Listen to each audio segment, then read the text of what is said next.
You can start. Good evening to all. Today we all gather here to the new taxation of the UAE. Especially it is already implemented in UAE, and we are with us an expert faculty from UAE. He is having so much year of experience. So I hope that the attendants or members will come shortly, because today is working day, and almost all the in UAE now it is working time, and in India most of the offices are just ending their working hours. So I hope that most probably people will come shortly. Anyway, before that I just want to welcome our today's faculty and my good friend Mr. Manohar. We called generally Manu. So he is a very expert faculty. So before I welcome for this special program of UAE taxation, and I am sure that those who are attending from India and those who are attending from UAE, they will get an insight regarding the taxation of UAE, as well as what are the implications for the free zones due to that new introduction of the taxation. So before that, I just would like to introduce our today's faculty. More than 25 years of extensive experience in finance, accounts, audit, taxation, and management consultancy. He is a chartered accountant and qualified certified from IFRS from Institute of Chartered Accounts and Wales of England. And he started his career in 2005 in UAE after a very good experience of around half decade in taxation and audit. And his firm is Emirates Chartered Accountants Group, and a well-established firm and having 25 years experience now. And also they are doing various type of preparation of the incorporation of the company, in auditing, taxation, management consultancy, and they have separate wings like that United Auditing, Audit Division, and ECAG Incorporate Company Formation Division. And they also have various offices at Dubai, Abu Dhabi, Bahrain, and in Sharjah also. And some of the divisions is also working in India. So I hope that they are a very good firm in UAE with his enthusiasm and having a very good knowledge in the subjects of taxation. He had made so many presentations in various forums, and he was also the committee member of the Dubai ICA chapter, a well-known and famous chapter in UAE. And they are having a connection, strong international connection affiliation with the ICNet, an esteemed international association of auditors and tax consultants headquartered in Paris, France, established in 1987. And he is making training in various matters of UAE tax, as well as in VAT. When it was introduced at that time onwards, Mr. Manoharan is a very active and expert faculty in this field, and also he is very much familiar in UAE due to in many of the FM radio he is introducing the VAT as well as the UAE taxation, and he is now working as CEO of their company, Chartered Accountant, Emirates Chartered Accountants. And also he is a very good YouTuber. Let us talk through the Let us talk VAT through the YouTube. And there are so many associations. He is also associated with the Tali, and through the Tali association, he made various sessions in VAT and in both UAE and Bahrain. With his biodata is having so much very large biodata. So very small introduction of this. I am welcome once again Mr. Manoharan. We call Manu for this expert knowledge sharing of UAE taxation, and I am sure that Indian people will definitely have benefit through by hearing this seminar. And also many of the youngsters, those who would like to do the practice or to become the partner in UAE of the various firms in chartered accounts firm, it's a good time, because as like when VAT was introduced, many chartered accounts get opportunity from India. The same way we got the Indian chartered accounts is getting more benefit through the new taxation regime of UAE. I am not extending more. Anyway, I am very very warmly welcome our my friend and expert person here, Manu or Manoharan, and I welcome all of the participants and attendees to this function, and I am extremely happy to hear from Mr. Expert faculty regarding the UAE taxation. I am not aware of what is UAE taxation, so I am also eagerly waiting to hear from Manu's words. Thank you so much, and go to the floor is open to Manu. Thank you so much. Thank you so much, CA Sadishan. I have no words to express for giving this opportunity by the Southern India Region Council for on such a platform to speak on a topic which is very favorite for me, that is taxation. And I did my CA articleship in India, in Kerala, and then I went to during that time between I attended some of the classes in Chennai, and so I came during that time I attended a lot of sessions of great speakers in Chennai physically. So that was my dream at that time. It created in my mind at least one day I should be able to speak in this great platform. So thank you so much for giving that opportunity. At this moment, I don't know, I don't have any words to express that thanks for speaking on that wonderful platform. Thank you, dears. And then thank you so much, Sadeshan sir, for giving such a wonderful introduction. That introduction itself extended for 5 minutes. It should not have been that much lengthy because we have a lot of tax matter to speak. Thank you so much. So, dears, this session I'm going to cover brief about the corporate tax in the UAE. I know some of you may be working in UAE and some of you may be based in India itself. You may not have any much knowledge on the business of UAE. So if you can just text in chat box, there is chat box available, right? Yeah, if you can just send how many of you are from, just get an understanding. How many are from directly attending from India? If you can just give from India like that, just to give a number yourself, put your name or yes, yeah, like that, or India like that, then I'll be able to know what is a combination of the attendees. Otherwise, anyone who's the coordinator has got any idea how many of at least what percentage is from India? I can see, yeah, majority is writing as India itself.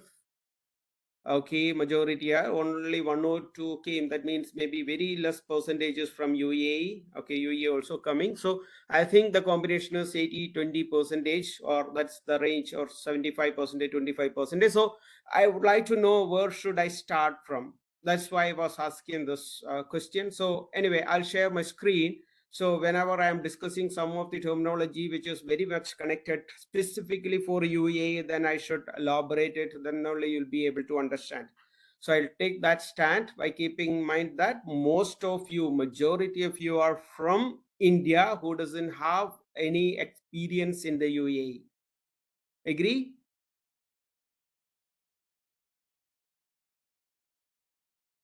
dear Sam, sharing the screen. If whether the screen is visible, Yeah, it is visible, sir. it's visible.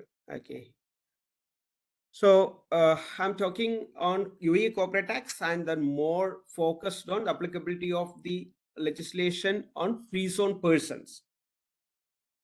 So the content goes like this: background of the UAE law, and then financial year applicability, corporate tax rates, taxable persons and exempt persons.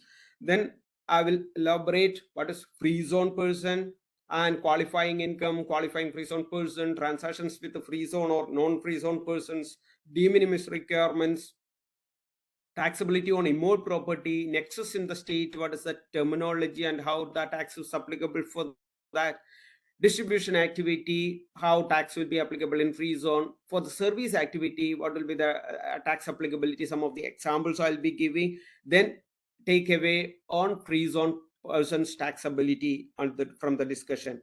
Then I'll go to some of the other areas towards the end of the session, like a computation of taxable income, tax return, legislation, tax group, a new concept in the UAE, may be new for you from India, tax loss relief options available, transfer pricing, basic documentation requirements, audit requirements, then withholding tax also I'll just touch upon, and then we can enter into Q&A. I'll keep a little time towards the end of the session for Q&A, but in between, if any point comes in your mind which needs little more clarification, little more explanation, you are always welcome. You can ask at the same time. But if it's a question which you can keep towards the end, you can keep towards the end, and at that time we will I will give you, so we can discuss on that point. Friends, you have a fair understanding on the taxation in this region, I understand. Of course, in India, the tax system came years back, but in this region, tax system is new, especially in the UAE, tax system is very new. So just to give you a broad understanding on the tax applicability in different parts of GCC countries, the highest tax rate is 20% in Saudi Arabia. In Saudi Arabia, there are different tax system even for the GCC nationals. The tax system is called zakat, based on the net worth. There are some different calculation for zakat as per the Sharia compliance, and there are of course, you know how many GCC countries are there. There are 6 GCC countries. The remaining 15% is applicable. A tax rate is applicable for Kuwait and in Oman, and 10% tax rate is in Qatar. 9% tax rate is in UAE, and there is one more country in the GCC, that is Bahrain, and only 0%. That means there is no corporate tax, not 0%. There is no corporate tax itself in Bahrain. So we can expect a corporate tax maybe, and maybe let us see, the talk already started in Bahrain. So we can expect probably in couple of, next few years, a corporate tax will be implemented in Bahrain as well. Now, so give you uh, the compliance milestone in the UAE from the tax angle or tax perspective. The Just to give you a thought process, when I came in the UAE in 2003, and we started practice in the year 2005, there were no much compliance in the UAE. Of course, there were the commercial company law, and of course, commercial company law is there now. But when though, as per the law, audit is mandatory, or the books of accounts are to be maintained mandatory, but that in practice, it was not strictly implemented. There is no requirement of filing annual return for the LLC company, limited liability companies in the UAE, and there is no mandatory AGMs and all. Of course, in the law it is there, but in practice it is not there. So when we started practice at that time, the tax compliance also not there. But in the year 2017, after 12 years of practice, then slowly the tax system in 2017, the excise tax came in the UAE. Then value added tax VAT was implemented from 2018. Then from 2018, UAE joined as an inclusive framework member in BEPS OECDs as the 116th member. And then compliance requirements became more stringent requirements like anti-money laundering compliance. Then country by country reporting in 2019, CBCR reporting as per OECD guidelines. Then economic substance regulation requirement from 2019 onwards again. Then the compliance requirements like ultimate beneficial ownership procedure law, that is the disclosure of the ultimate beneficial owner. Then the the recent compliance regulation, that is nothing but the very important for a chartered accountant, that is direct tax, corporate tax, taxation on corporations and business. That's the terminology used for the law, and that is effective. That is in December 2022, it was declared, or the law came, and effective from 2023. The effective milestones also, I'm just giving you in this slide. The announcement came on 31st January 2022, 1.5 years back. Then immediately or after 2 months, 3 months, public consultation document was released by the authority to get an opinion of the public. Thereafter, the law was released on 9th December 2022. Thereafter, the effective date was 1st June 2023. And in between, the 2024 expected Pillar 2 solution also very relevant as far as UAE is concerned, because UAE has got a lot of multinational entities which are having headquarter or otherwise regional office or even the subsidiaries. So very important, since the UAE's existing corporate tax rate is only 9% and the global minimum tax rate is 15%. So UAE will be one of the countries where this global minimum tax will have a lot of impact on the corporations were established in the UAE. And first filing of the corporate tax return and payment will be in the year 2025 onwards. Going forward,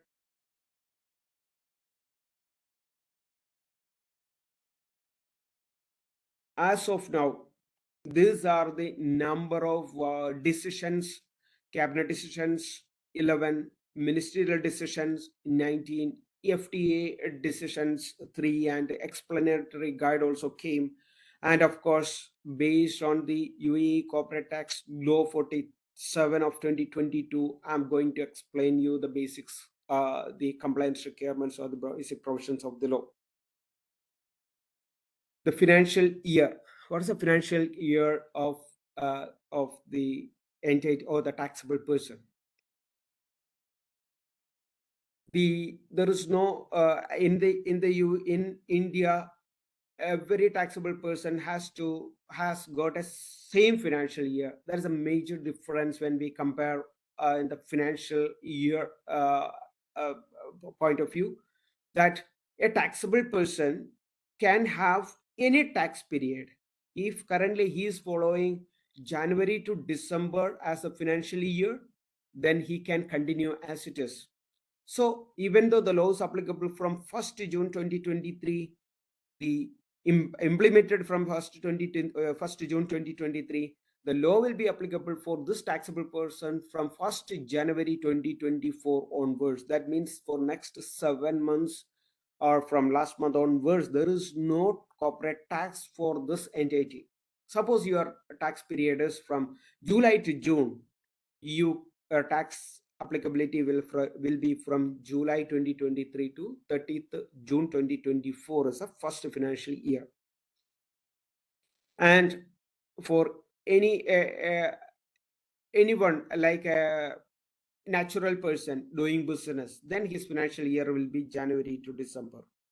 A company here can have any financial year as per the memorandum or articles of association. They can choose the financial year, and then based on that they can file the tax return as well. And the payment also has to be done only along with the tax return. There is no advance tax payment like in India we have. Corporate tax rate, everybody knows the lowest minimum tax, that is 9%, single digit number for the first 375,000 dirhams, that is $100,000, there is no tax. That is the basic limit. Exemption is there, that is threshold limit is up to 375,000 dirhams, or you can count it in dollar, it is 100,000, and above that 9% tax. But keep in mind, for the free zone entities, the tax rate is 0, and for the income from qualifying income from the qualifying activities, I will explain in detail later, that part will be 9%. So in the case of free zones, which is following the free zone regulations, free zone compliance, that is qualifying free zone requirements, if they are complying, then there is no basic threshold exemption, or basic threshold is not available. If they are charged at 9%, everything will be charged at 9%. If they are getting 0%, everything will be getting at 0%. But for the mainland company, 0% benefit will be there up to 375,000, and then more than that 9%. Now I'd like to explain what is taxable person as per the regulation and exempt person as per the regulation. Friends, everything is okay, or anything, any comment, no comments? And then I hope I'm audible, and then screen is visible, and you don't have any point to ask as of now, right?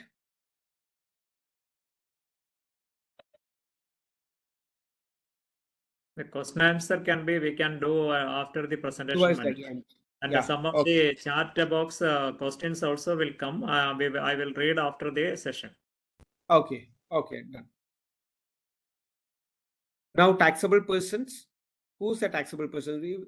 Just tax applicability, I would like to describe here. One, taxable persons and exempt person. Exempt person anyway not coming under the tax liability because clearly it is exempt. There are two types of taxable persons. One, residents, the other one, non-resident. For the residents, the worldwide income will be taxable. And in the case of non-resident, there are certain transactions which will be taxable in the UAE. In the case of non-residents, there are three categories. One, companies or juridical persons incorporated in the UAE and its branches. In the UAE means there are mainland entities, there are free zone entities. In the mainland, the tax rate is 9%. When I say 9%, of course, the basic exemption of 0% is eligible for the profit up to 375,000. Remaining free zone person, if they are generating income from qualifying activity, then it is called qualifying income. Tax liability is 0%, and those non-qualifying income tax liability will be 9%. Then foreign entities managed and controlled in the UAE, then tax will be 9%. That is, if POEM is in the UAE, there are a lot of entities where holding company is located in Cayman Islands or British Virgin Islands or Mauritius, well, there is no taxation.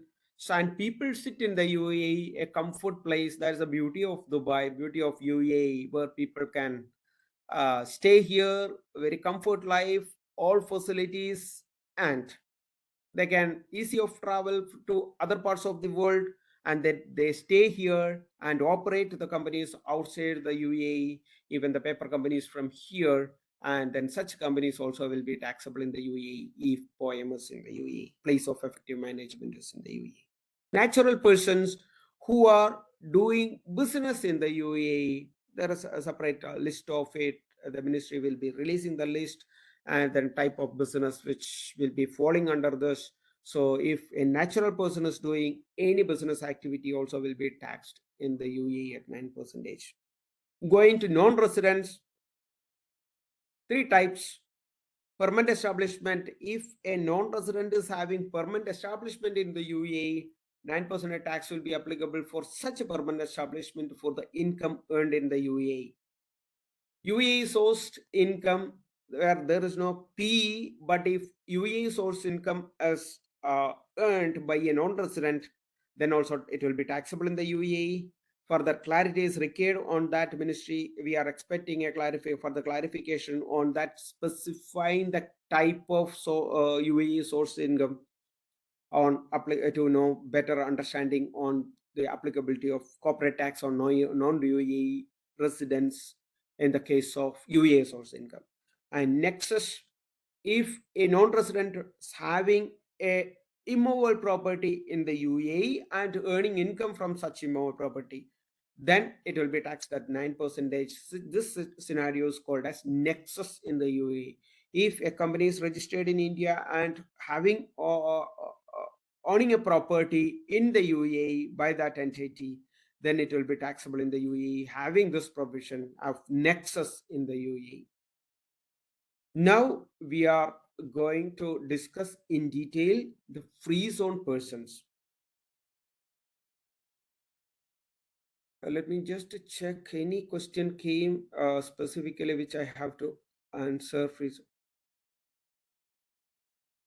Okay, one or two questions was coming free zone related. Why there is 0%? Why special considerations there in free zone? Of course, I'll discuss in step by step as and when it goes forward. I'm going to discuss two decisions, one cabinet decision of 55 and the ministerial decision 139 of 2023. One explains the qualifying income for qualifying person. What is qualifying income? And then ministerial decision 139 says the activities included in qualifying and excluded qualifying activities as well as excluded activities. These are the two terminology we have to learn, but I'll go step by step. Qualifying free zone person, you should understand what is qualifying free zone person. There are 50 plus free zones in the UAE, covering 40 plus free zone authorities. There are around 20 plus free zones in Dubai itself. In Abu Dhabi, 10 plus or near to 10, and in different Emirates, different number of free zones are available. I'll give you the list of the designated free zones towards the end of this slide. Then you should understand that in different free zones, every company registered in the free zone is not considered as a qualifying free zone person. To get the eligibility to be considered as a qualifying free zone person, why qualifying free zone person? Qualifying free zone person will be getting eligibility of 0%. So qualifying free zone person has to be a juridical person incorporated in a free zone, and it can be a branch of a foreign company. Suppose an Indian company is having a branch in UAE in free zone, then it will be considered, that also can be considered as a qualifying free zone person, provided it satisfies certain other conditions. Number one, they have to meet all the conditions as per Article 18 of the law. I'll explain in next slide what are those conditions. And in this case, qualifying free zone person will be considered to be taxed only at 0% as per the Article 2 subsection 2 clause 2 of 3, Article 3 clause 2 of the regulation. So 0% eligibility will be there only for the juridical persons registered in the free zone, can be a branch of a foreign company, but meeting certain conditions. Which are those conditions? There are 6 conditions to be satisfied. Number one, the free zone should maintain adequate substance. The company should maintain adequate substance in the free zone. That is, core income generating activity should be in the free zone. Adequate asset has to be maintained in the free zone. Adequate number of qualified employees should be there in the free zone, and adequate operating expense should be incurred in the free zone itself. Example, there may be an entity registered in the mainland in the UAE, and for the benefit of taxation, even if it is a service sector example, they can operate a company in free zone and do all activity from mainland. That case, they will not be eligible to get the 0% because the substance is not maintained in the free zone, because adequate people, adequate employees, qualified employees, adequate expense to be incurred in the free zone, or adequate assets has to be maintained, activity has to be done in the free zone, then only it will be eligible to be considered as a qualifying free zone person as maintaining a substance. Number two, it should generate qualifying income. I don't want to explain it at this point of time, because next 3-4 slides I'm explaining what is qualifying income. So I'm keeping it pending for explaining what is qualifying income. But keep in mind, number one, the substance has to be maintained. Number two, qualifying income has to be generated, and it should not elect to be a subject to be it should not elect to be subject to 9% corporate tax as per Article 19. That means once it is elected to be taxed at 9%, at that time it cannot be considered parallelly as a qualifying free zone person. So it should not elect to be elect to be as a normal taxable person.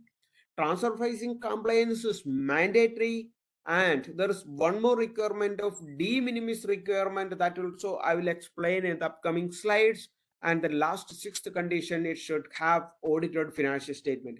If these 6 conditions are fulfilled, then it will be considered as a eligible for qualifying free zone person.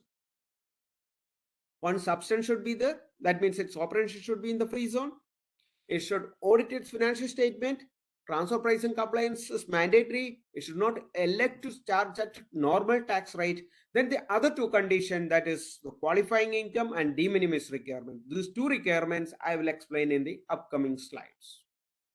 There's one additional point. In case any one of these conditions are not met by a free zone person, after submitting the documents or after choosing to continue as a qualifying free zone person, then if it is not able to fulfill any one of the conditions, then in that particular year and next 4 years, total 5 years, it cannot opt to be a qualifying free zone person. That is the risk in this. If you are able to fulfill all the 6 conditions, then only you should opt to be a qualifying free zone person. Next, these are the steps where qualifying free zone person should adopt. Whether to elect as a qualifying free zone person or continue as a normal taxable person of having 0% and 9% benefit. Its election has to be done in advance. That period, it will be applicable from the commencement of the tax period in which election is made, or in the next period, next taxable period or tax period. What is a checklist a free zone company should adopt? Check whether you want to be a qualifying free zone person or elect to be as a normal taxable person. First, you decide that one. Are you a free zone person? Yes, I am a free zone person registered in any one of the free zones in the UAE. There are 40 plus free zones, nearly 50 free zones in the UAE. If you or your client is registered in a free zone, are you maintaining adequate substance in the free zone? No. If you are not maintaining adequate substance in the free zone, you cannot be a qualifying free zone person, elect to be as taxable at normal rate. Suppose you are maintaining adequate substance. Are you deriving qualifying income? I'll explain qualifying income later. Yes, if you are able to maintain or derive qualifying income, then you can continue. Otherwise, you have to, if you are not able to derive qualifying income, then you have to elect to tax at a normal rate. If you are deriving income from qualifying sources, then whether you are satisfying de minimis requirement, that is the next check. If you are not satisfying de minimis requirement, I will explain de minimis requirement also in the next upcoming slides. If you are not maintaining, you have to choose at 9% tax. Otherwise, you can retain as a qualifying free zone person, because other requirements like transfer pricing, anyway we will comply, we have to comply. And audited financial statement, of course, we have to, it's not a big thing anyway. At the end of the year, audited financial statement can be generated, it can be done. So you have to check, even though out of the 6 conditions which I mentioned earlier, these are the 3 main conditions you have to ensure before choosing the options available. So the beginning of the year itself, you should check whether you are maintaining substance, whether you are earning income from qualifying sources, or whether you are meeting the de minimis criteria. Then choose wisely whether you want to be a qualified free zone person or you want to continue a taxable at normal rate. What is qualifying income? Qualifying income, in the case of free zone person, only applicable for free zone person. If that free zone person is doing business with or transactions with another free zone person, all income will be considered as 0% except excluded activities and income from non-commercial properties. Okay, so in the below box you can see this box is total income. Out of that, what is in black color, that will be considered for 9% excluded activity and non-commercial property income. I'll explain what is excluded activity in the upcoming slide. So for free zone person doing business with another free zone person, all excluded activity will be taxable. Non-commercial income from non-commercial property will be taxable at 9%. When we deal with non-free zone person, that means a free zone company is dealing with an Indian company or mainland company in the UAE, then income from qualifying activities only will be eligible to be considered as 0%. So qualifying activity, there are around 12 qualifying activities. I'll explain in the upcoming slide which are those 12 qualifying activities. So income earned from such qualifying activity only will be considered to be considered for 0%. Third step. Out of this, any income which is not a qualifying activity, which is other than excluded activity, which is not a qualifying activity in the case of second, and in the case of first column, if it is an excluded activity, if such income is within the de minimis rule, then also it will be eligible as 0%. That's why it is shown in the white color here. I'll explain these 3 in detail in the upcoming slide. Now, permanent establishment, income attributed to a domestic PE, that is a branch of a free zone company in the mainland, or branch of a free zone company outside UAE, both will not be eligible to get any 0%. It will be taxable at respective rate, that is 9% in the UAE mainland. And last point, immovable properties, income from commercial property. If the income is earned from free zone person, it will not be taxable, otherwise it will be taxable. Free zone related also means a commercial property and the other property related also. I'll explain the tax applicability in detail later. Transaction with a free zone person. Now, first we have covered here, the first point is free zone person, second point is non-free zone person. So first point is excluded activities, second point is qualifying activities. So I'll explain that in detail. Transactions with a free zone person. A company is registered in the free zone, it is doing business with another free zone person.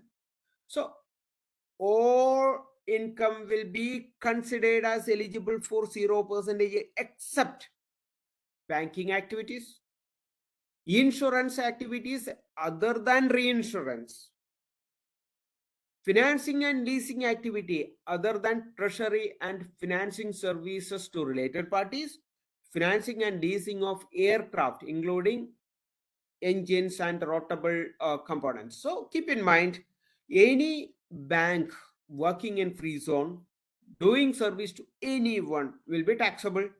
Insurance activity will be taxable.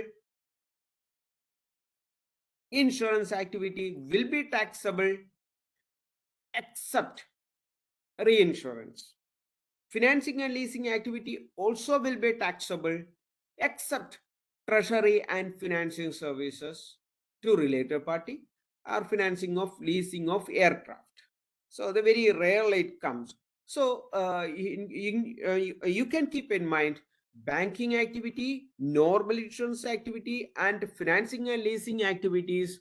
All this generally will be taxable for the free zone company if they are, even though they are doing the service to another free zone person. Intellectual property assets, whether exploitation, that is the service with the income or sale or anything, will be taxable for the free zone, even though they are doing the business with or the intellectual property income earning from another free zone person. Another point, immovable property. Immovable property in a free zone, in the case of transactions in respect of commercial property will be 0%. Other than commercial property, it will be 9%. Residential property will be 9% in the free zone.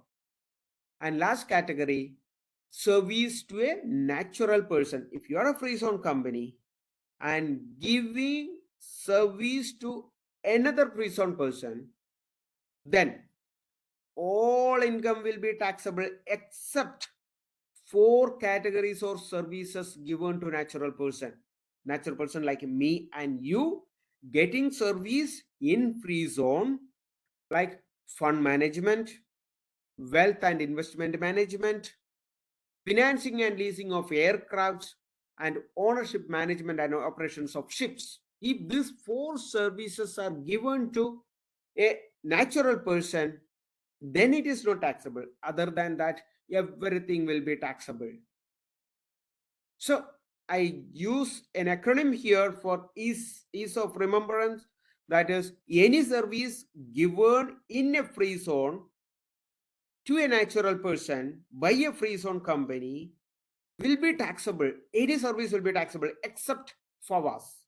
FWAS, FAWAS. Except FAWAS, fund management, wealth management, financing to aircraft, and then ownership, management, and operation of ships. These are the FAWAS, F fund, wealth, W aircraft, A and S for ships.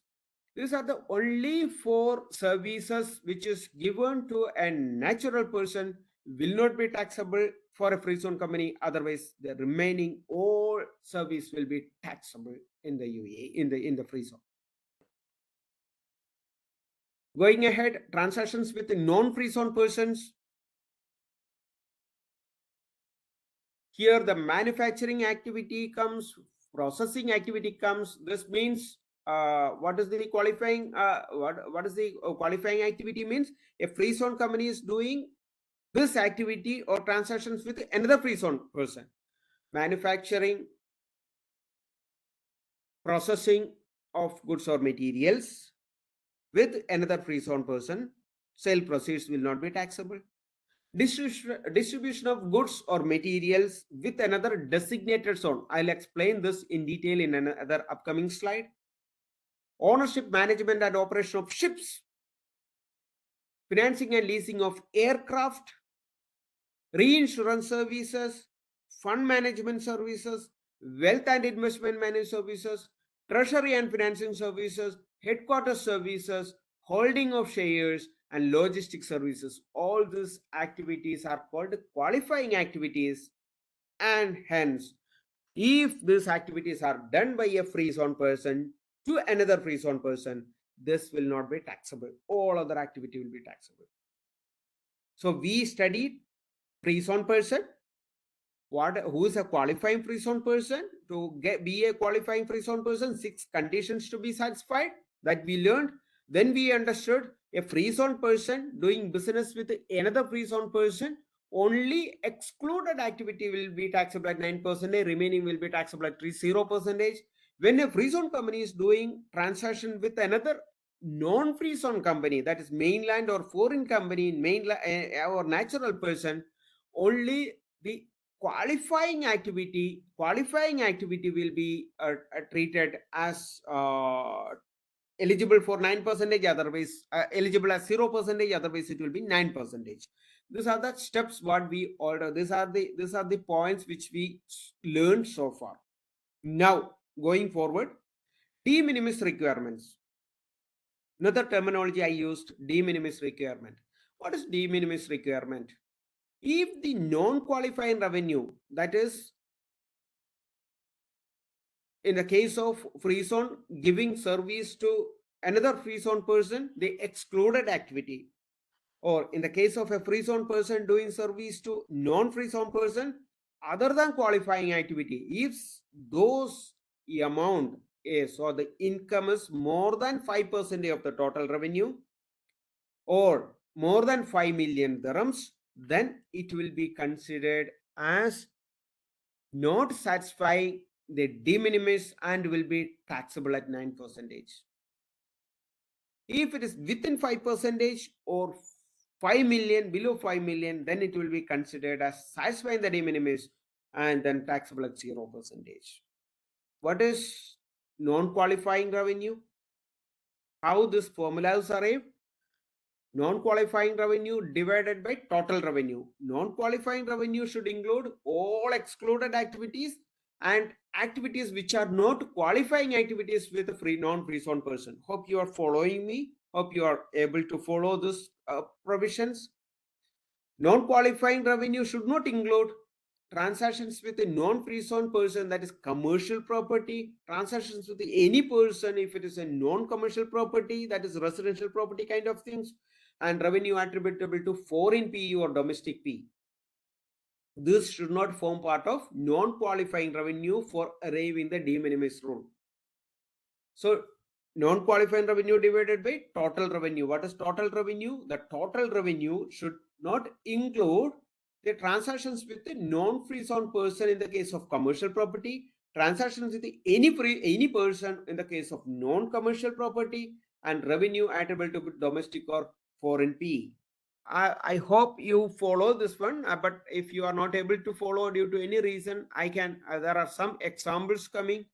So just give you an overall understanding on the immovable property. If a property is located in the free zone, and if such a property is a commercial property, then check who is the tenant or to whom you are selling it. If it is to a non-free to a free zone person, it is 0%. You will get a 0% benefit. If you are giving it to a non-free zone person, it will be 9%. At the same time, if it is not a commercial property, whether you are giving this property to a free zone person or non-free zone person, both will be considered as taxable at 9%. Commercial property not include, it's only business or it is used exclusively for business or business activity, does not include hotels, motels, bed and breakfast establishments, services, apartments and all. That means if it is used for accommodation including hotel, it will not get the eligibility of commercial property. Some examples: business center, a commercial property, right? It is located in free zone and earning income from free zone person, it is taxable at 0%. In the case of hotel, hotel is a non-commercial property used for accommodation and located in free zone. Income earned from free zone person itself, still it will be taxable at 9%. If a warehouse, commercial property, of course, it's located in free zone, but rental income is from non-free zone person. That means income is given, I mean, source, the revenue is generated from non-free zone person. That is a company registered in mainland or a company registered in foreign, then it will be taxable at 9%. In this last example, if the rental income is earned from a local company, that means a free zone company, then it would have been 0% tax. Now, this is the scenario of corporate tax for a immovable property. If property is located in the free zone and income is earned, if it is a commercial property, income earned from a free zone person will be 0%. All of the property will be 9% taxable. But in the case of a property owned by a natural person, if it's doing it's an investment in real estate, it's not taxable. Otherwise, it will be taxable at 9%. So one of the critical point, that is nexus. If a foreign company is foreign entities, or that is a non-resident person is owning a property, more property in the UAE, it is called a nexus, and 9% tax liability will be there for that. Overall summary of whatever I discussed so far. A free zone, I'm describing it in one single chart in one slide. So are you a free zone person? Yes.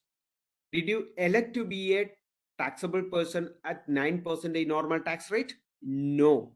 If you already selected, then it will be 9%.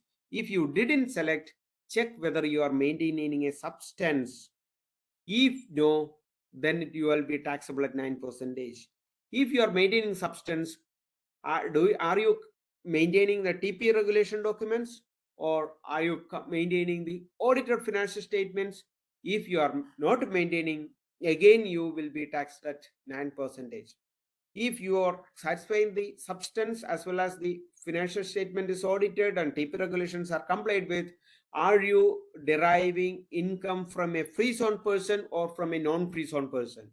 If you are earning income from a free zone person, whether they are excluded activity or not, if it is not an excluded activity, you are eligible to get 0%. If you are earning income from excluded activity, check whether you are satisfying de minimis criteria or not. If you are not meeting de minimis criteria, you will be taxed at 9%. If you are satisfying de minimis criteria, consolidate this has to be considered as other income and will be taxed at 0%. The second leg of this, if you are dealing with deriving income from a non-free zone person, that means company registered outside UAE or in India kind of places, foreign companies, or in the mainland, whether you are earning income from qualifying activities and which are not excluded. If that is the case, then you will be eligible to be considered as 0%. Otherwise, again check whether the de minimis criteria is met. If not met, you will be charged at 9%. The last point, income earned by a domestic or foreign PE will be taxable at 9%. This is the whole story of the free zone person I made in one chart. Now, some example. This will be easy for you to understand. Revenue is 20 million, 19.5 million, and non-qualifying revenues 500,000. Total revenues 20 million. Then whether 5% of the revenues, total revenues 1 million, but de minimis limit is 5 million. In this case, de minimis criteria is met, so it will be taxed up at 0%. In this case, can you guess what will be the tax rate?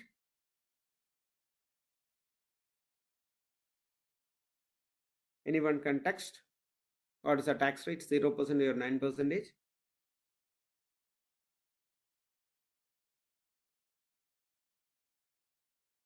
No reply. Anyone can type just to check whether you are following my points or not. Yeah, 9% is the answer. Of course, it is 9%. The last example in this, whether it is 9%, the last example, example 3, whether it is 9% or 0%. Now I am getting answer for third as the 0%,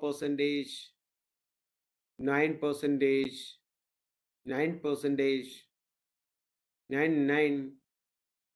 So my answer is also 9 because it is earning more than, it is having a non-qualifying revenue more than 9%, more than 5%. 5% of the total revenue is 4 million, but it is earning non-qualifying revenue as 5 million. So de minimis limit is 4 million. Since it is earning income more than non-qualifying, more than 5% non-qualifying revenue, So it will be taxable at 9%. So I've chosen two activities for explaining it to you, but for the want of time, I will not explain in detail that one. We have only 30 minutes left.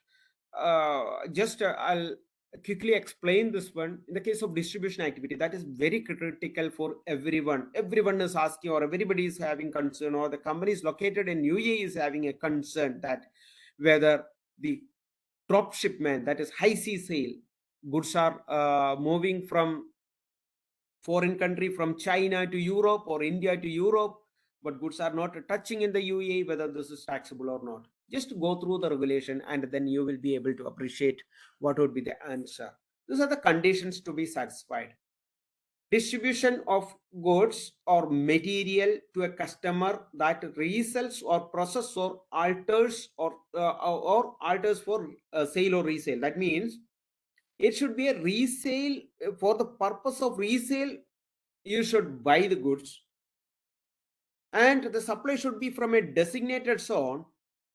I'll give the list of the designated zone in the UAE. Example, Jafsa, Jebel Ali Airport Free Zone, and the goods should enter into the through the port in the UAE through a designated zone.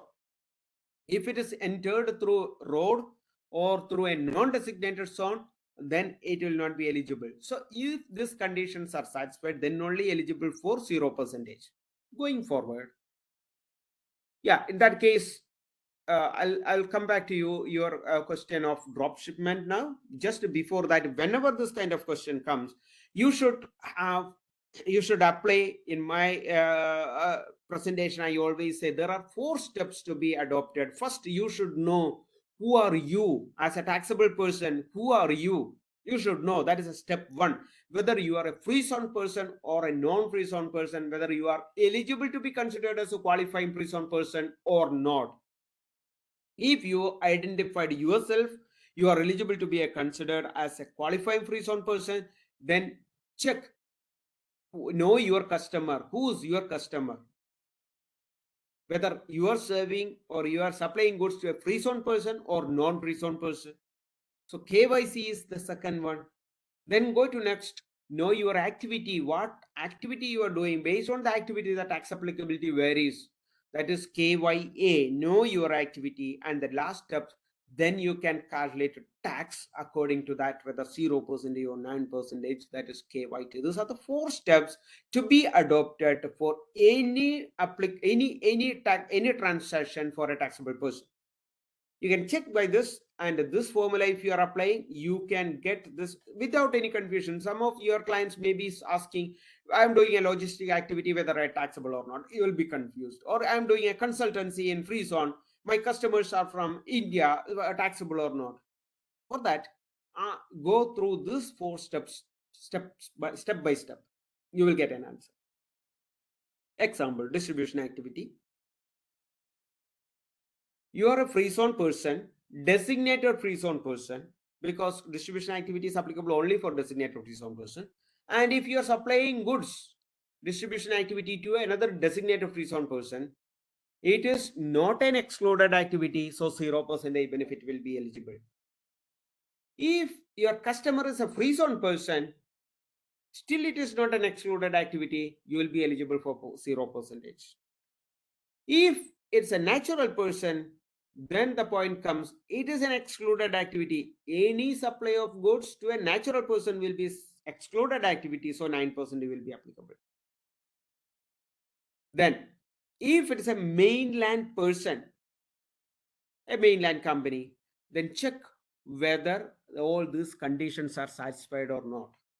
The case of a foreign company also, whether all these 3 conditions, whether you are doing the supply of materials for the further distribution for the resale purpose, whether the goods or materials are entered into the UAE, or whether distribution of goods or material is from designated zone, all these conditions are satisfied or not.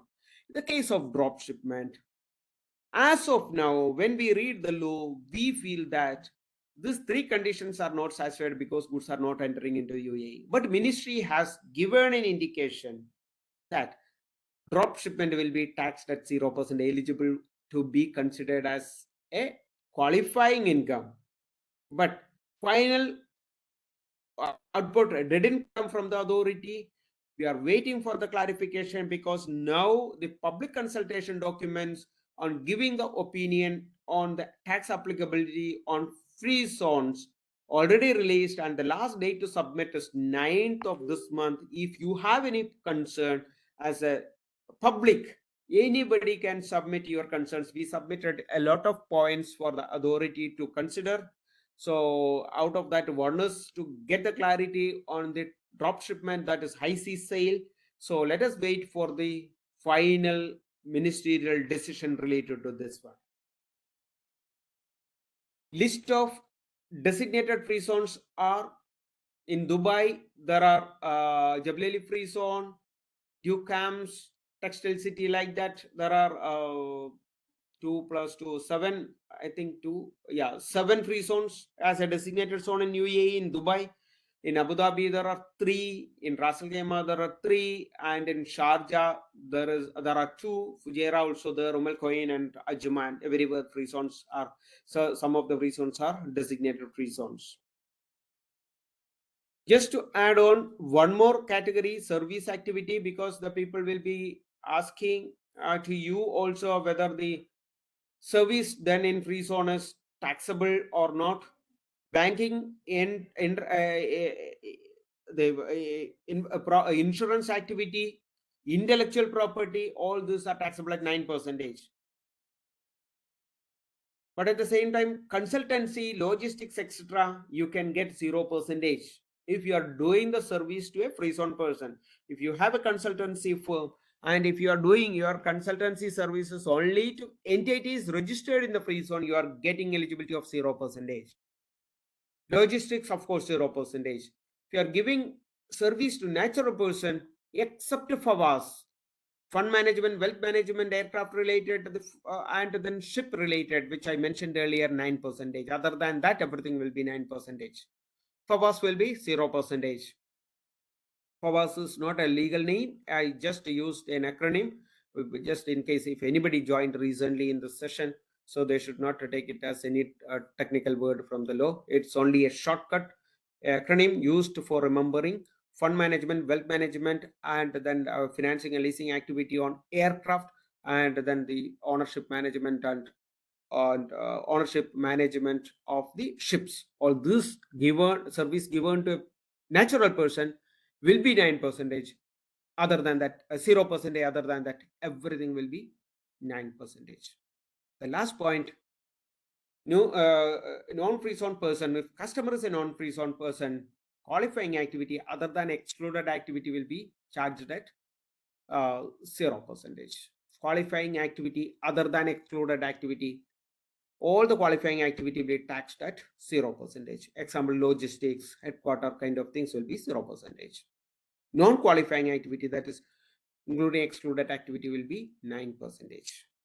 Just in the case of free zone, when you are looking into free zone, you have to have the key takeaway: check whether you are able to if the entity ceases to be a qualifying free zone person next 4 years, in this year and next 4 years, you cannot apply to be a to apply for a qualifying free zone person benefit. So if you are not able to continue or not eligible to be a qualifying free zone person, check those 6 conditions. If you are not eligible, don't choose to be a qualifying free zone person, because if you lose the condition, next 4 years, next 5 years, you will not be eligible to be considered as a qualifying free zone person. Your entire income will be taxed at 9%. Your entire income, because there won't be any basic threshold exemption also in this. Hence,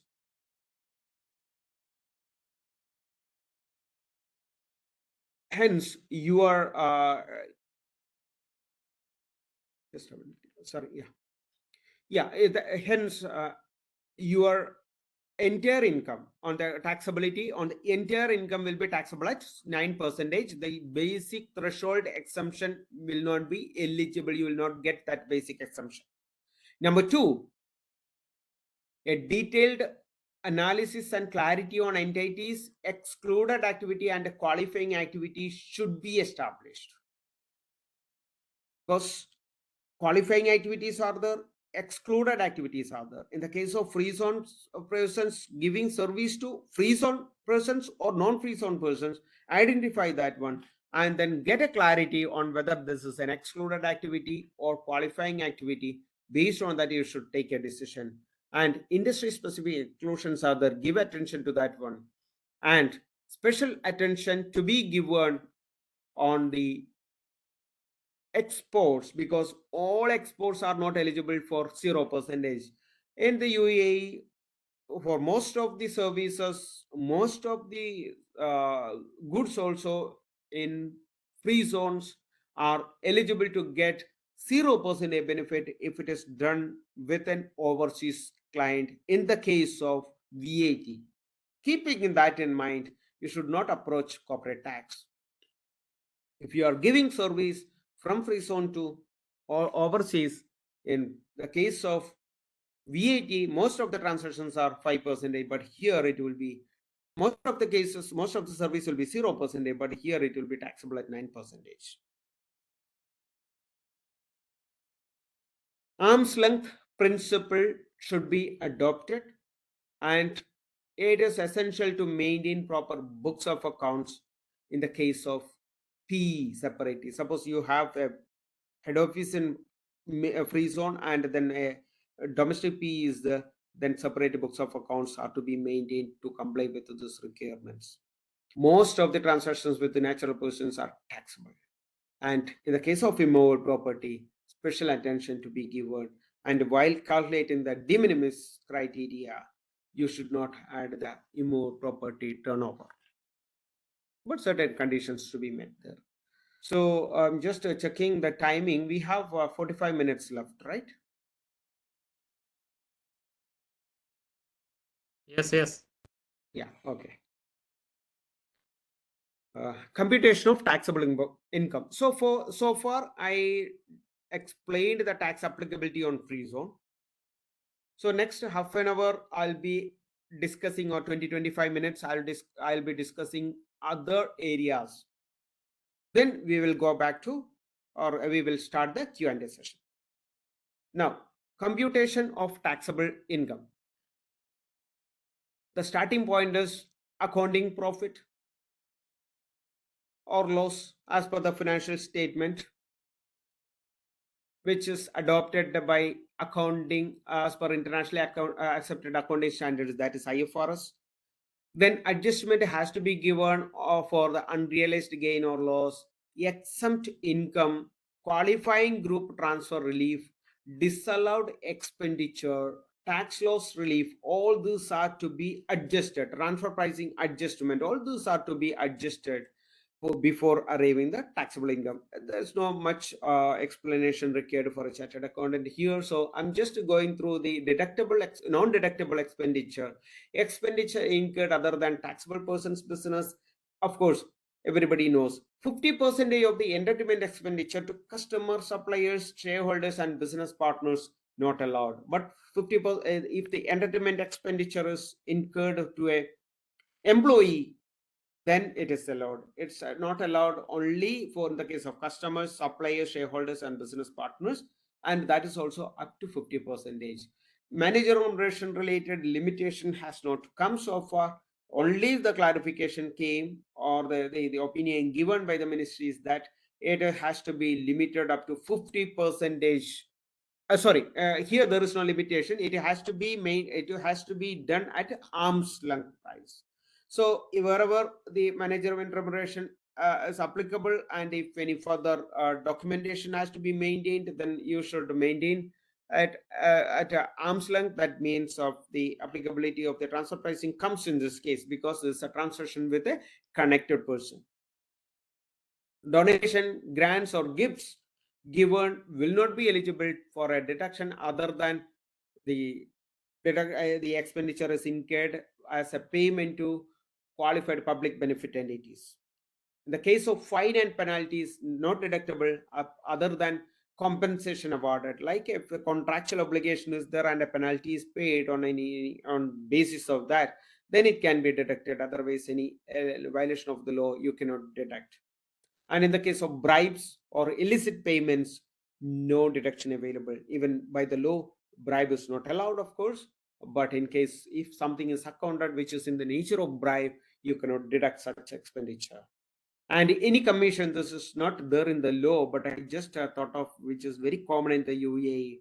Commission will be paid for many transactions without any record. So if there is no proper record for payment of commission, you might have accounted in the books of accounts, better not to claim it as expenditure, because without any proper supporting documents, you cannot claim any expenditure. Expenditure incurred for earning exempt income, like dividend is an exempt income, for example. So any expenditure is incurred related to that one, declaration of dividend or anything related to that, any exempt income, then you cannot deduct. Dividend profit not deductible, drawings not deductible, and corporate tax paid also not deductible. Those are, everybody knows it. Then it is very interesting treatment of interest expenditure. We cannot claim the entire interest expenditure only up to 30% of EBITDA. So this unclaimed, where you could not claim in particular year, you can carry forward to subsequent years up to 10 years. This limit is not applicable if your net interest expenditure is within 12 million per year. This law is not applicable to insurance companies, banks, and business carried by individuals. So if you are an individual doing business, this EBITDA 30% is not applicable. But in the case of companies, bank and insurance, not applicable. All others companies, it is applicable. With an example, in the first year 2024, you made a profit of 10 million. EBITDA is 30 million. Then 30% of EBITDA is 9 million.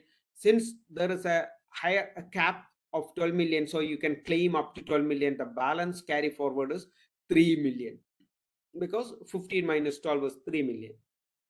Subsequent year, your EBITDA is 42 million, and 30% of EBITDA is 12.6. You can claim 12.6. So 3 million you will be taking from the previous year, and from the current year you will be using 9.6 million, the remaining 5.4 million, because total interest expenditure, net interest expenditure is 15 million. From the, you will deduct 9.6 and remaining 5.4 you can carry forward. This carry forward you can do up to the year 2035, because this is incurred in the year 2025.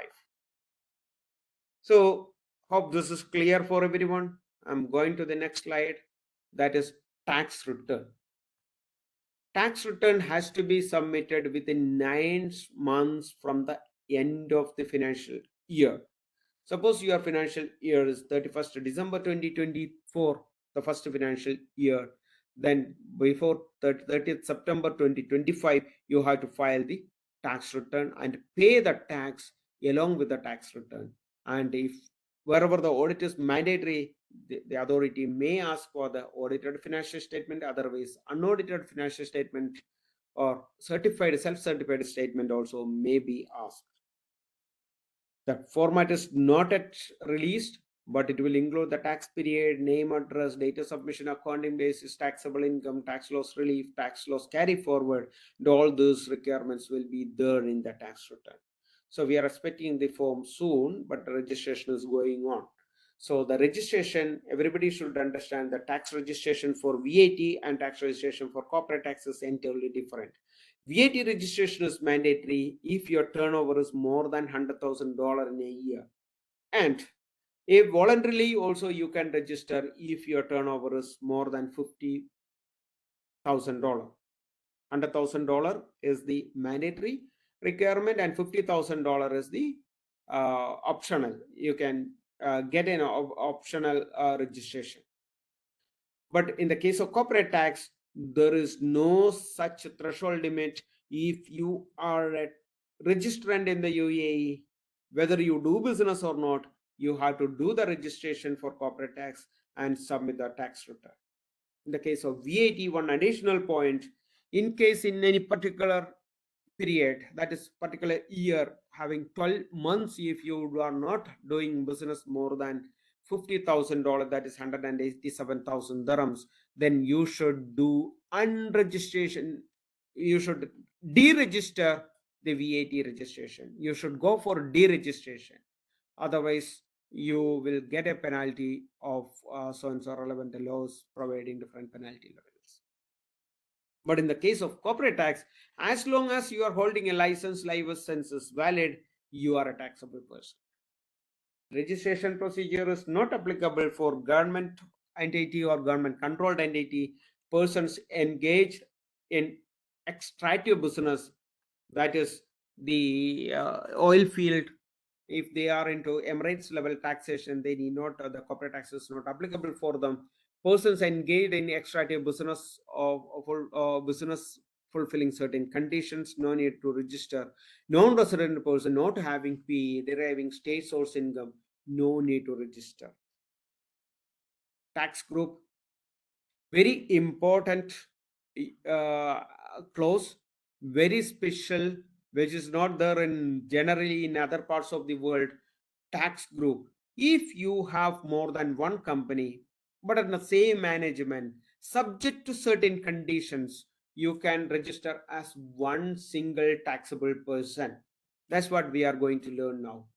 Tax group, if one company is holding another, parent subsidiary relationship should be there, and minimum 95% of the share capital, voting right, profits, and net assets should be held by or having the ownership for the parent company. That's one of the conditions. Generally in the UAE, two individuals will be holding one company, then the same individuals holding or the making another company. So this company cannot be registered as a tax group, but for the VAT purpose that is possible, but for the corporate tax it is not possible. Another condition here, neither of the group members should be exempt person or it should not be a qualifying free zone person. All group members adopt same financial year and same accounting standard. And last point, this group will be treated as a single taxable person represented by parent company. Now, just an example, who can form a tax group? In this case, ABC company is holding 95% shares in X LLC. It can be considered as a tax group. If it is holding 95% in a qualifying free zone person, it will not be considered as a tax group. It cannot form. But through BLLC, ABC is holding in AALLC 100% shares, then in that case, indirect holding is satisfied, it can form part of the group. Last point, BALLC holding indirectly through different company more than 95%, then BA Limited also can be considered as a tax group, part of the tax group. LLC, CLLC, voting rights and profit share 95%, but shares are held 49% only. Not possible to form tax group. ABC LLC subsidiary in KSA, it cannot be formed as a tax group. At the same time, a branch in UK can be considered as forming part of tax group. Of course, subject to the other conditions. Tax credit will be available in the foreign or foreign tax anyway. Higher tax will be charged in UK. So the same tax rate will not be applicable here as a foreign tax credit will be applicable for the entity in the UAE for the branch in the foreign plant. Features of a tax group. Tax group will be considered as a single taxable person represented by parent company, single registration, single tax return, single assessment, set of losses is allowed, jointly and severally liable for the tax liability. This joint and several liability can be limited to certain and specific parent company or any one of the subsidiaries. But at the same time, withholding tax, as of now, the withholding tax is 0%. But if withholding tax comes, parent company will not be responsible. Each entity will be responsible for the withholding tax for their respective transactions. Now, another point, that is tax loss relief. That's a great interesting point. Two ways of tax loss relief. One, carry forward of losses. You can carry forward loss for a number of years up to 75% of the profit of the subsequent year. Suppose I incur 1 million loss in this year and I earn 2 million profit in next year. I can set off up to 75% of 2 million, that is 1.5 million, but I incurred a loss of only 1 million, 100% I will set off. But if in the second year also I earned only 1 million, then up to 1 million, 75% only I can set off. In the case of transfer of losses, very, very interesting, and it is not there generally in other parts of the world. If your company is incurring a loss, you can transfer this loss to another company. Very interesting, right? So, but there are certain conditions. You should own at least 75% of the shares in the other company, or common ownership. Suppose it need not be a subsidiary holding company structure. It can be like this: A and B are holding company one, and another person B and C are holding company two. And then if A and B and C, here B is common, if he's holding more than 75% in both companies, then it can transfer the loss of one company to another company. Now, while taking a decision before registering for the corporate tax, you should check whether you are eligible to be considered as a tax group. The steps you should follow like this: whether A and B are juridical persons. This is an interesting step. I have made the entire the tax registration, tax group, and the carry forward of laws, etc., in one single PPT. I mean, yeah, in one page. Whether A and B are juridical person. If they are not a juridical person, register them separately. That means a company is owned by A and B, whether they are juridical persons. Number two, whether both are residents A and B, different companies, whether they are different, they both are resident person, whether they are both are in UAE or resident or not. As a company, I mean, yes, if they are not resident, one is foreign company, then it cannot be formed as a tax group.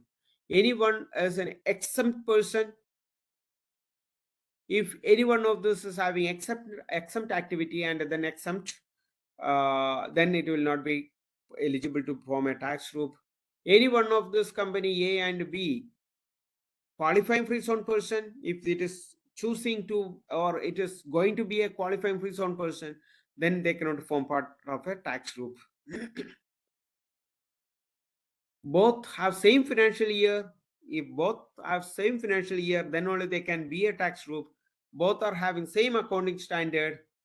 Then whether they are holding, A holds 95% or more shares in B or vice versa, then they can form a tax group.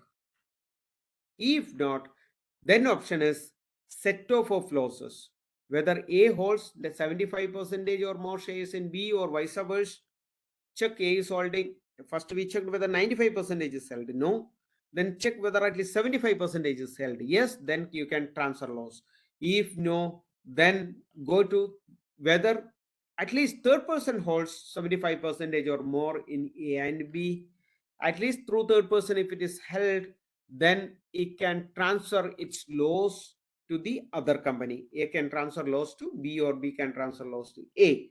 If nothing is possible, then you cannot register as a tax group or carry forward of, or the set off of loss also, option also not eligible. Then you have to register it's a separate, as a separate taxable person. Now towards end, The transfer pricing subject, I'm not discussing in detail transfer pricing. You know much better on it because you have been doing for many years transfer pricing. If any newly qualified chartered accountant is there, they studied also. But here in UAE, the transfer pricing concept is new. So I'll just take upon two important points. One is related party, the other one connected person. What is related party as per UAE transfer pricing? In the case of relatives, in the case of individuals, so up to fourth degree of generation, the kinship or affiliation, including by way of adoption or guardianship, will be connected person or a related party. In the case of an individual, when connected with a legal entity, individual alone or together with a related party, directly or indirectly holds 50% or greater share, or having control. If control is there, then also it will be considered as a related person. Two or more legal entities together holds more than 50% or control, and then in the case of a branch or permanent establishment, it's a related party, and unincorporated partnership, all partners are related parties. In the case of trust or foundation, a person who's the trustee, founder, settler, etc. are related party. So you understood the broad way how a related party is explained or defined in the law. Now connected persons, individual who has direct or indirect ownership or control in the taxable person, director or officer of the taxable person, an individual related to owner, director or indirector, a director or officer, an individual related to owner, director or officer. Also a relation already discussed up to fourth degree of kinship or relationship. Then any other partner of the unincorporated partnership and related party of the any one of the above. So all these are considered as connected person, and then payment to such connected person should be at a market value as per the regulation. Now, key aspects and transfer pricing, applicability, related party, connected party, and threshold. Then for analysis is required as a point number 2, and then the arm's length comparables, pricing policy agreements and everything. Everywhere you know what is transfer pricing and the procedures to be followed. So I'm not going in detail. That report format is not released so far, and any one of the methods like a cup method, RPM, CPM, or TNMM, or PSM, that is profit split method. Any one of the methods can be used.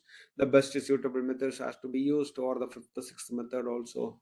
If nothing is suitable, then if any other other method is available, that can be used. And for in the UAE, so the all the transfer pricing compliance has to be done as per the OECD guidelines itself. The documentation, or if the turnover is more than 200 million, or if it is forming part of a multinational entities that is crossing turnover more than 3.15 billion dirhams or 750 euro, then million euro, then in that case it has to maintain local file as well as master file.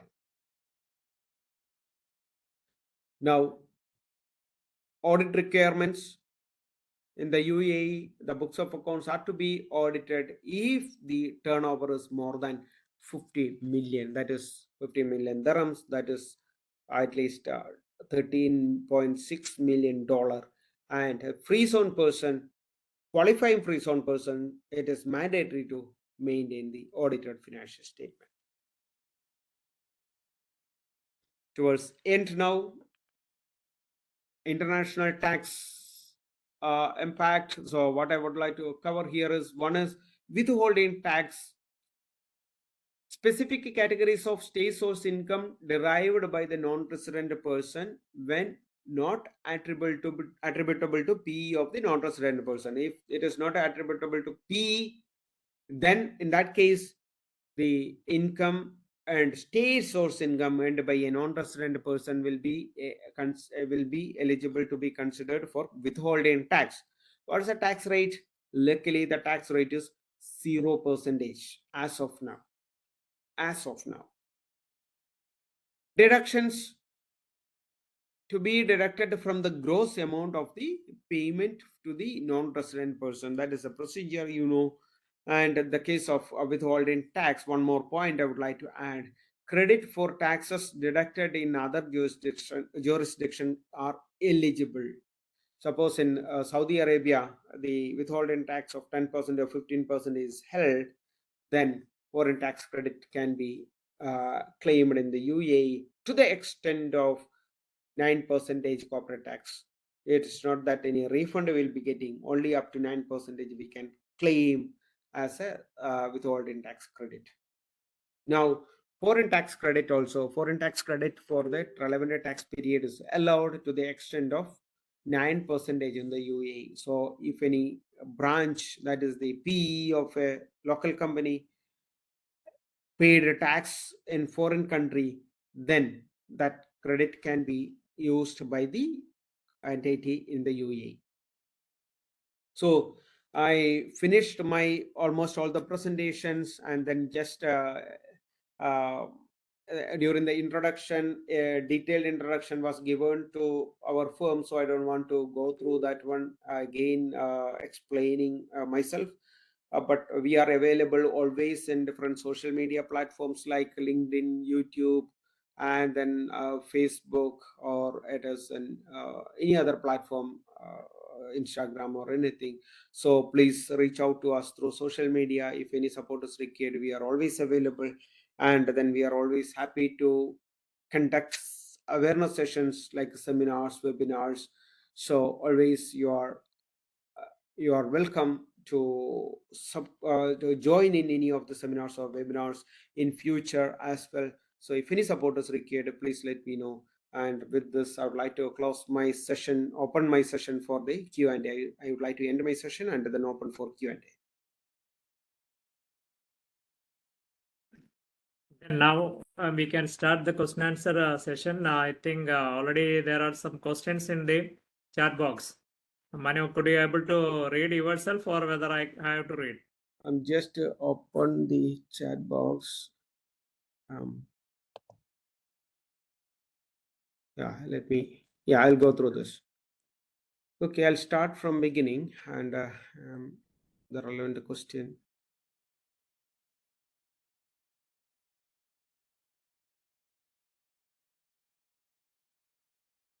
These are the first few comments are not very relevant.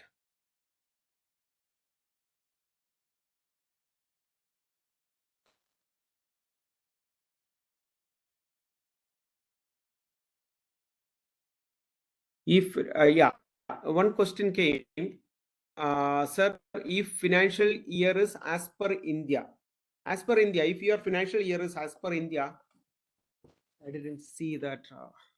One second. Yeah. I'm sitting in the sunlight is heading towards me. And if financial year is as per India, that means April to March, then the tax applicability will be only from 2024 April to 2025 March. That is your first financial year. So even though corporate tax is implemented in the UAE from June 2023, tax is applicable for you only after 10 months. Please make sure that your legal documents also says the same. Okay, that's very important, because to support your financial year, your legal document, sometimes the memorandum will be saying, if it's an LLC company, memorandum may be showing Jan to December, and then you may be doing in your own convenient because of you have an Indian subsidiary or holding company or any other related company. For ease of reporting, you may be following different financial year. But to support your financial year, make sure that your document also having the same financial year in the record. Mainland. Oh,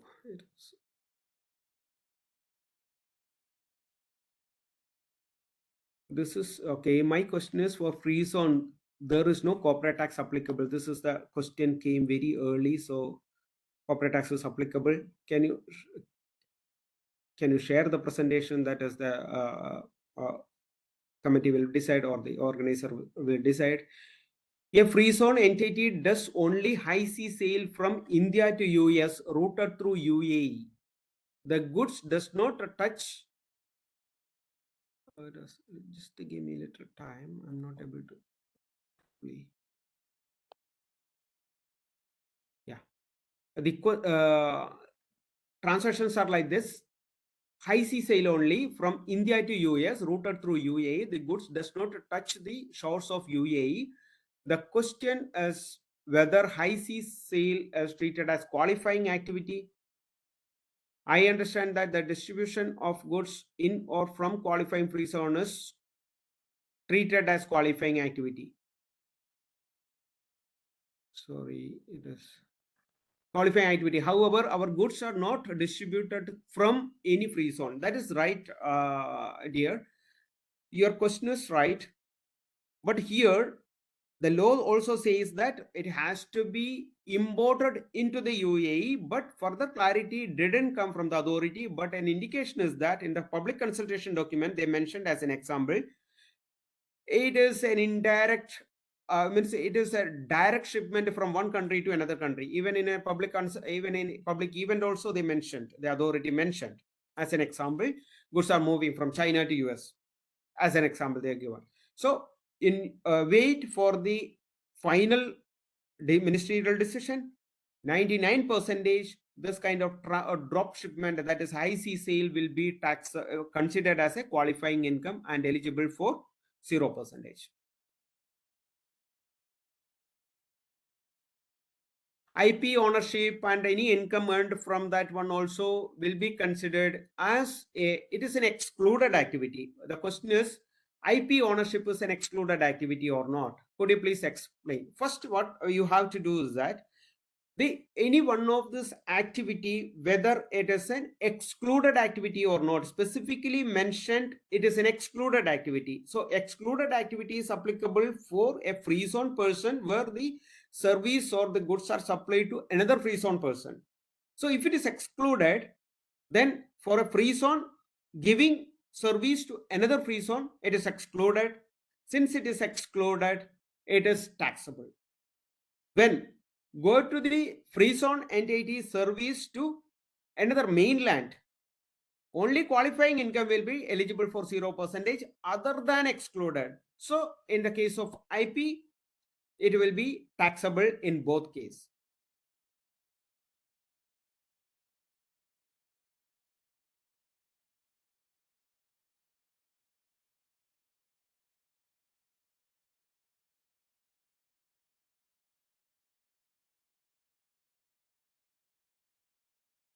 Going.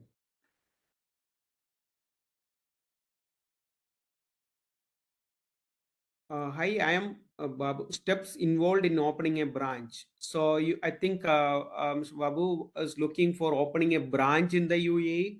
Definitely, a foreign company can open a branch in the UAE in the mainland or free zone. If you are opening in free zone, then you will get the eligibility for the free zone person's eligibility. And then opening a branch, please elaborate the steps to open a branch. I already have one office in India. Sir, practically I may not be able to explain the steps to open a branch. Of course, there are many, even the online, you can reach out to the ministry and then get the guidance, or any consultant you can reach out. If required, then you can reach out to our office, and then we have a company incorporation team who can guide you. Of course, you do it yourself also, whichever way you want. Please elaborate the steps to open a branch. Okay, again, that question repeated. Can you please share the PPT? Please share the notes. Okay.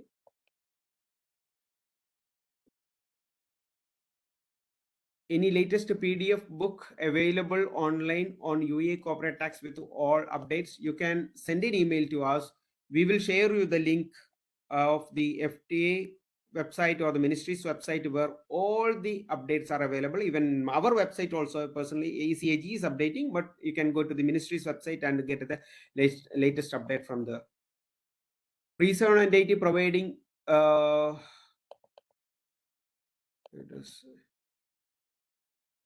Is there provision for revised return filing? There is no, even the first return filing option also not they have not given the format or anything. So revised return filing related, anyway, VAT, we can connect with the VAT. In VAT, of course, voluntary disclosure form is available in the same format. Definitely there will be an option for us to file the revised return, maybe a voluntary disclosure kind of activity.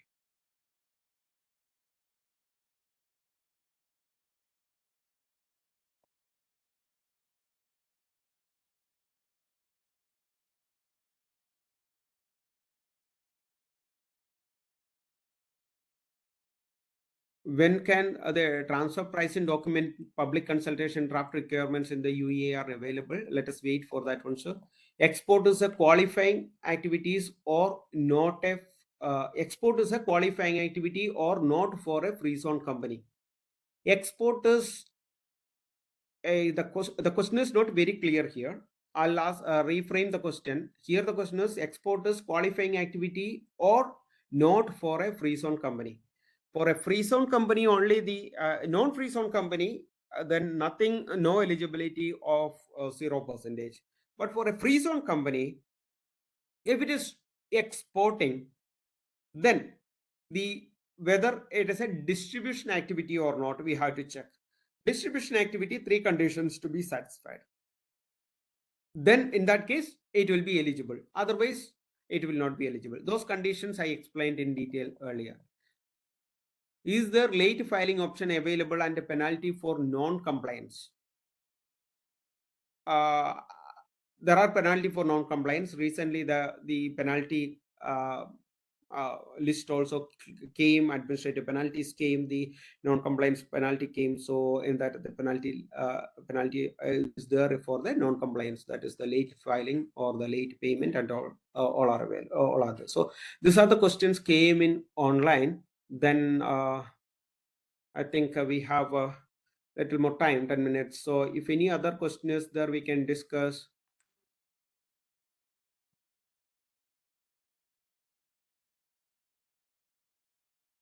Yeah, air cargo charter services under which qualifying activity. So specifically when we have to look into, there is an exempt, there is one question called air cargo charter services is under which qualifying activities. So we have to see whenever this kind of question is there. Another one is there that export of services a qualifying activities for free zone companies or not. So whenever people are asking the questions or different activity, whether activity A is taxable or activity B is taxable or activity C is taxable. That's why I made 4 steps for easy understanding and for you also to take a decision step by step. Number 1, here just the question is that air cargo service is taxable or not. So first we have to take a question whether you first know yourself. KYS, know yourself. Whether your company is registered in the mainland, whether your company is registered in the free zone. If your company is registered in the mainland, you are not at all eligible. So if you are registered in the free zone. Number 2, know your customer. Whether you are supplying or giving the service to free zone itself or overseas or mainland. In your case, your customer is overseas because it is called air cargo. Air cargo will be always to overseas. So now we have to see whether the free zone person doing service to non-free zone person. When free zone person giving service to non-free zone person, you have to look into what are the qualifying activities. Qualifying activities are, there are 12 qualifying activities described in the regulation. Qualifying activity, there you can see activities which are not excluded are called qualifying activities, which are not excluded are eligible to be considered as a qualifying income. So in your case, whether this logistics activity is considered, if this is a logistics activity, why don't we consider this as a logistics activity? If this is a logistics activity, then you are eligible to be considered as a 0%. So that is a trend now also. When this logistic activity, just to extend this question or this answer, when your company is registered in the mainland, you will not get the benefit of 0% on logistic services. But when you are located in the free zone, then even if you are doing the service to non-free zone person, you are getting eligibility. So logistic service is a typical example for getting the 0% benefit for this activity. I hope this is clear for you. What is benefit of tax group? Tax group benefits are very important. Point is that when tax group is formed, the transfer pricing is not applicable between the tax group, means between the members of the tax group. So that is a main benefit. When in the UAE, in one office itself, multiple license they operate, and for visa purpose or any other administrative purpose, one person means registered or the employed in one company work in the other company. So even though they consider it as a one entity, but it is not actually as one entity, there may be multiple licenses. So transaction between these companies will be very difficult to record everything. They may be maintaining sometimes in single books of accounts also. So in that case, it is advisable to form as a tax group to avoid the difficulties of maintaining separate books of accounts. Of course, separate books of accounts are to be maintained, but consolidated financial statement is enough in the case of tax group. But only the difficulty is that for small entities, if we are registering as a tax group, only single taxable person will be considered as a single taxable person. In that case, you will get the basic exemption limit of 375,000 only in the case of one company. Suppose you have 3 companies or 4 companies, then 4 companies, if you are forming as a group, one company only will be, only if you are registering as a group, only one time you can claim 375,000 as a 0%. But if you are registering as 4, then you can claim the basic 0% benefit in 4 places, as a 4 taxable person. So you will get a 1.5 million benefit of 0%. That's only the benefit. Otherwise, that's only the benefit if you register as a separate. Now, company registered in July 2013, 2023, and year ending is 31st December. Do we need to register and pay for the current year 2023? Normally, you can check your memorandum once again. If your financial year is, if the first financial year has to be more than 6 months. So in your memorandum, you can check the first financial year will be 5th July to July 2023 to 31st December 2024. So you can file the return in 2025, not in 2024, because your financial year, you mentioned that the financial year is December 2023, but it will not be 2023, it will be in 2024 only. We can avail that director's remuneration in free zone companies. Is it possible? Is there any withholding tax in the UAE? There is no withholding tax. As per the law, there is withholding tax for the state source income, but there is no withholding rate is 0% as of now. So there is no liability for you. Manager remuneration, director's remuneration is eligible for in the free zone company. Of course, there is no difference between mainland and free zone in the case of manager remuneration. There is a limit fixed to anything. It has to be at arm's length. Start date of corporate tax registration for free zone companies. All the companies, any company can register for corporate tax now. The registration already started.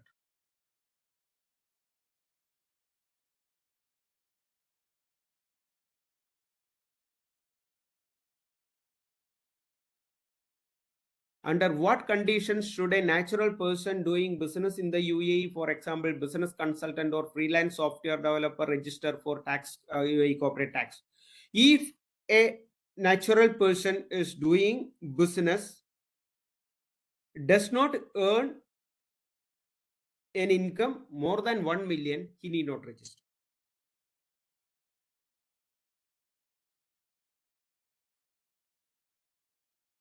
So there are freelancers, there are, as you said, that software developers and all. Then if their total income is earning more than 1 million, then only they have to register for corporate tax.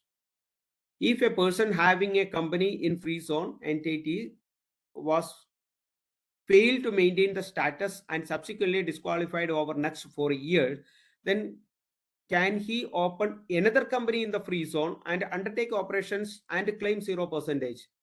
Is he allowed to claim 0%? Is the cooling off period is to the company?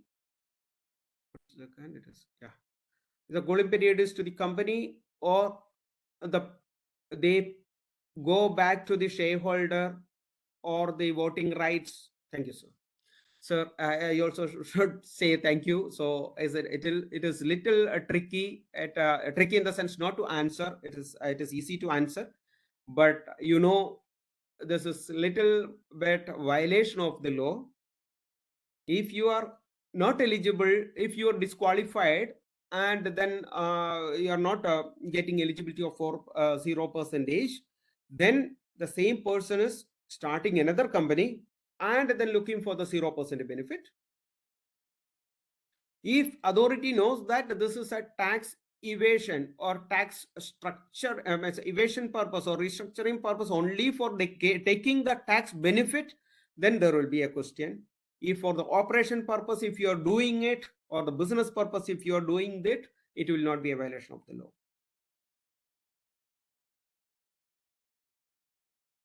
I think all the questions are over. So now we reached 5:30. Of course, it is 7 o'clock, almost 7 o'clock, only 2 minutes left. Last one question just now come. Yeah. Do we and have after that we can have to stop. Okay. Do we have option to add a e-company in tax group, or it is mandatory to add all companies? He might have meant, do we have an option to add one company? He might have meant one company in tax group, right? It's an option. We can add any company, means a number of companies in the tax group, subject to the conditions are met. It's an optional, it's not a mandatory.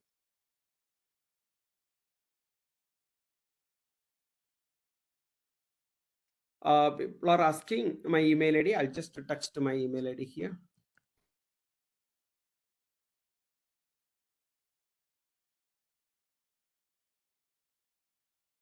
So you can use this email ID for any question. Then from office will be supporting you. Thank you, Manu. Very short time. You have explained mostly all the main corners of the new UAE taxation. And I hope that even the number of attendance was less, but those who are attended, they benefited so much, because so many doubts from there you are cleared very well.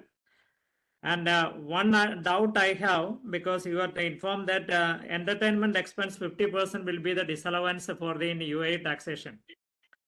For the customers, anything doing for the customers or what they call main officials like that. So my question is whether it will affect the entertainment company, that is event management company's earnings. Maybe the company will not ready to do event management or the major program for the customers or distributors like that. Then that it will affect the event managers' profitability or their business. What is your view? Specifically, in my opinion, even these entertainment events are not specifically the large entertainment events. Very limited only come for the customers and shareholders exclusive events. Otherwise, they will be structuring it as a company event, party, or the employees events and all. So in my opinion, even 50% is allowed also. There won't be any, so effectively 4.5 is the cost which is going up for a company. Suppose 100,000 they are spending, 4,500 will be the extra cost if you literally consider this as wholly for the entertainment for the customer or supplier or shareholders. So the events, if it is even resulted like that, only 4.5. So the rate is very low. So only because of that, I don't think that any entertainment, especially the entertainment, it is an entertainment in nature. The 5% cost or even 10% cost will not be a big concern for the companies in the UAE. And as you all know that a lot of events are happening in the UAE, and this is even for the employees, luckily this is not covering. So there won't be always, management will have always a concern immediately if it is an entertainment expense for the employees. But for the customers, suppliers, and themselves, the owners themselves, they won't mind. Okay, thank you. So I am extremely once again thank you for you and for the those who are attended from the South India, all over the South India, the attendance are there, even the number is less. I am very happy that as a chairman of the Direct Tax and International Taxation Committee, we are arranging so many program like this. Already we had conducted 2 programs in Kerala like that, pathway to the CPA to New Zealand, as well as pathway to the England and Wales CA.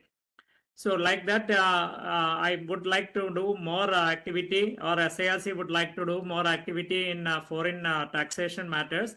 So I request all of you, those who would like any program like this, please inform me. You can find out, anybody knows doesn't know my number or email ID, you can directly from SARC side, it is available as an RC member.